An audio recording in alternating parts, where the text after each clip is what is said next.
By the wonderful, this is Kwite. Yeah, my thoughts exactly, really. So Kwite is a popular commentary YouTuber with over 1 million subscribers, edging near 2 million. However, recently some serious allegations have come out against Kwite, and I'd just like to discuss them and take a look at them. Hello, I never felt that I could come out about this, and have struggled with this for years before writing this, and I doubt it'll be anything close of years after I write this that this will be released. But in case that you are reading this, I've come out and lay what has happened to me. I was raped by a known as a YouTuber Kwite in February of 2018, and had been in an extremely toxic friendship, off and on again relationship with him since 2017. To start in the beginning, I'd found Kwite's channel when it had less than 500 subscribers. As a teenager, I wanted to make art for him. Because he didn't use his face in videos, I thought he would have an easier time if I drew him, and recommended he wore sunglasses and a face mask, instead of manually keying out his face with a black box. There, I essentially came up with Sona for him, and drew various talk sprites for him for free. They only ever used maybe once. We were around the same age, and slowly began talking and bonding over shared mental health issues.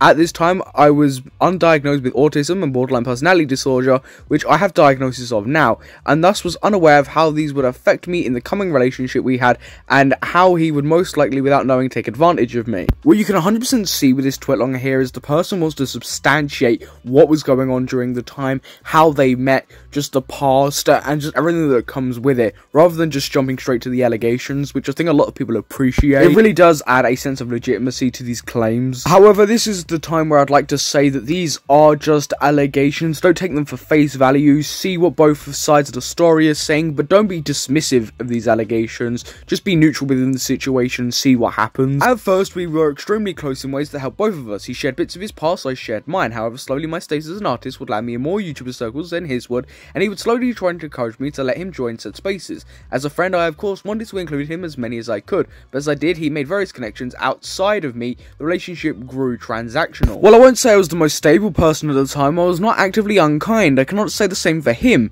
When my abandonment issues would arise, he would leave me, ignored me, and then when I was having the worst of my life, he would swoop in to save me and keep me under his thumb. He would yell at me or act passive-aggressive towards me when being my friend was inconvenient, but love bomb me when it was just us or he needed something from me. He would use my memory issues against me to gaslight me about things he said, and would keep most of conversations he had on calls or Skype because the messages delete after a set amount of time. He'd actively talk about his new friends to me when he wanted to do something for him, and took in a great amount of time. Now from this, it feels like Kwite is being portrayed as quite a manipulative character and preying on people's weaknesses here. Although this isn't illegal, it's just very scummy and just a common commentary thing to be doing. Eventually we met in real life a few times. I had transphobic parents, so I told him my dead name to use only when my parents were talking to him, but after knowing this information, he would use it as a way to belittle me. The first meeting was fine, but he had a rule that I wasn't allowed to take any pictures of him, but he was allowed to take pictures of me. After promising and begging to take a few pictures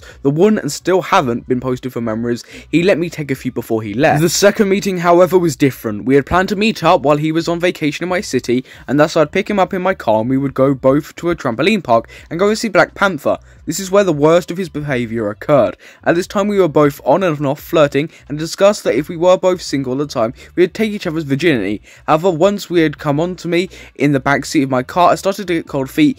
He, however, did not want to take no for an answer. Now, we're getting really into the bulk of the allegations here, and if this is true, this is very, very serious. In the back seat of my own car, he me. All while I was telling him how it hurt and how I didn't want to do this anymore, he kept telling me, "This is what you wanted," as he went, but soon got bored of it and got out. I sat in the car by myself for a bit before going to join him in the movie we had a plan to see together, and to quote-unquote make up. He had me buy him popcorn.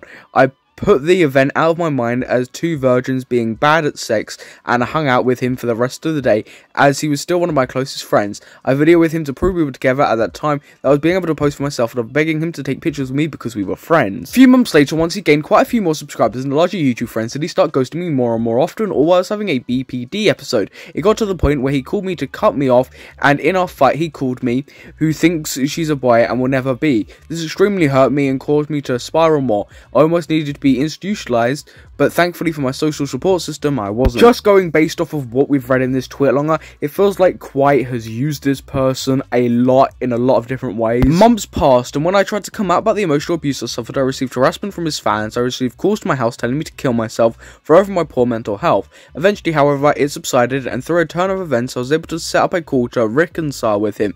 In this call, he tried to gaslight me further, claiming that I had led him on, or worse, assaulted him instead, all in front of a mediator who thankfully knew better than to believe him. In this call, he screamed at me, threw things and broke things, and continued to try and gaslight me. However, thanks to Danny, he calmed down and apologized for some of his behavior. However, I don't believe he was sincere. I truly am sorry that I stayed silent on this issue for years, but I cannot keep silent. I've been scared for myself and how the public will treat me, but I'm too scared that I'm not only the victim to keep silent anymore. Anyone who may also been victimized is more than encouraged to DM me, and I hope you're doing okay. I know that many of you will not believe me. I don't care anymore. For those who do, thank you. I hope you stay safe. TLDR, I was raped by Kwite, emotionally abused, dead name called slurs, and gaslit into silence for 6 years. Linked below this tweet is some screenshots. Now, mainly it's just a range of screenshots from Discord backing up a lot of the points that was made throughout this and how the relationship started. There's also this image attached, which is from the memories section, which is actually mentioned in the tweet longer. And there genuinely have already been some responses to this, and they've been really interesting,